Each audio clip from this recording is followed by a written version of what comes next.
ลูกชายไปตลาดมาได้เห็ดมาต้อนเห็ดหยังนะย่าปิ้งเห็ดไข่ ปิ้งเห็ดไข่เอานั่งตะก้อนนั่งตะก้อนนี่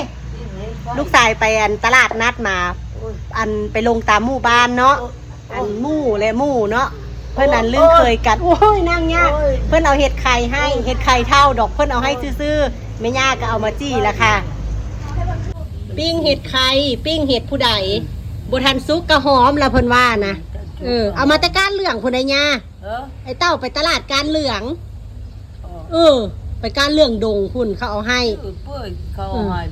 เขาได้เห็ดไข่เท่าเขาเอาให้ซื้อบริซื้อ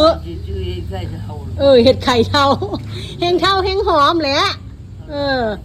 เพิ่นก็เอาได้มาแล้วก็จี้แล้วถือใจผู้เท่าแล้วพี่น้องคุณมาโบล้างหัวน้ำคือโบล้างคือโบล้างบ่เลยฮะมันเปื่อยมันเท่าหลายโพดมันเท่าโพดมันเปื่อยก็เลยโบล้างคนว่าใส่มะเขือจากหน่วยนะใส่มะเขือจากหน่วยใส่3 หน่วยสิบ่เผ็ดบ่ยันมันเผ็ดได้ย่ามันเผ็ดเนาะเพิ่นให้กินเผ็ดบ่ได้ลองใส่หน่วยนึงตะก้อนเด้อเนี่ยพริกแล้วบ่เนาะพริกแล้วแม่พริกเบิ่งดูพริกเบิ่งหอมอยู่เด้อย่าเนาะหอมนี่หอมกินมะเขือมันเห็ดไข่เท่าแห้งหอมแห้งเท่าแห้งหอมเลยพี่น้องพุ่นน่ะแนวแซ่บของกินตามฤดูกาลบ้านเฮาเห็ดไข่ได้มาก็เอามาปิ้งถึกใจผู้เฒ่าเด้อสิตามแจ่วใส่เกลือแป้งนัวถ้าการกินยั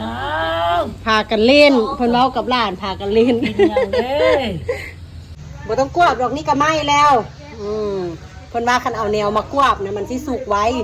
ไฟมันร้อนอยู่เบิ่งแน่จนสิดำแล้วนี่นะจนสิไหม้ล่ะจักน้อยมาแวะกินป่นเห็ดไข่นำกันเด้อพี่น้องเด้อมื้อนึงว่าอยู่นั่งหยังข้างล่างก็สิวิวงามจักน้อยหาวตากผ้ายิ้มใส่พี่น้องแน่ยิ้มจากพี่น้องทางใดเราเพิ่นก็ยิ้มอย่างเดียวป่นเห็ดไข่นะแซ่บหอม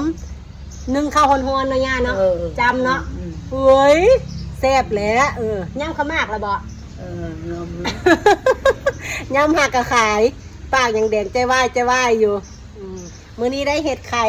แม่ย่าสิป่นเห็ดไข่สุกินเด้อมาท่าซิมนำกันพี่น้องมึงเนี่ยกลิ่นหอมหุยออกมาเลยเห็ดไข่หอมหมักพริกบางแนวย่ามันไม่ได้ละบ่บ่ทันได้บ่เอาเดี๋ยวให้สุกซะก่อนเนาะแม่ย่าตำแจ่วแล้วค่อยมากินนำกันเด้อเอาข้าวเหนียวจ้ำแซ่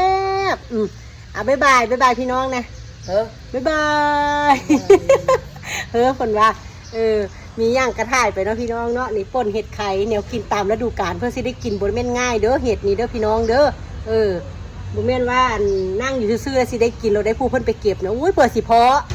อันนี้จากดอก4 ดอก3 ดอกเนาะ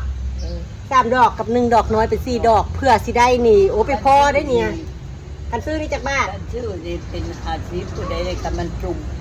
คันมันจูมนะมันจุ่มนี่แหละผู้เชี่ยวชาญเก่าคนว่าน่ะ4 ดอกนี่คันแม่นมันจูมนี่คันแม่นดอกจูมนี่50 บาทนี่ได้ดอกน้อยๆนำตัวนึงดอกใหญ่ดอกเท่าคันแม่นได้พอตอนจุ่มๆมาขายได้50 บาทคนว่าป้าแพงอยู่เด้อเพื่อสิได้กินเนาะเอาไปป่นแซ่บๆแล้วค่อยมาจ้ำนำกันเลยพี่น้องเด้อไปแล้วบ๊ายบายเคยจ้ำอยู่บ่เพิ่นถามพี่น้องเคยจ้ำอยู่บ่เคยจ้ำอยู่บ่พี่น้องเคยจ้ำอยู่บ่ผู้เพิ่นเคยกินเพิ่นก็กินแหละป่นเห็ดไข่มันแซ่บเด้อเดี๋ยวถ้ามาจ้ำนำกัน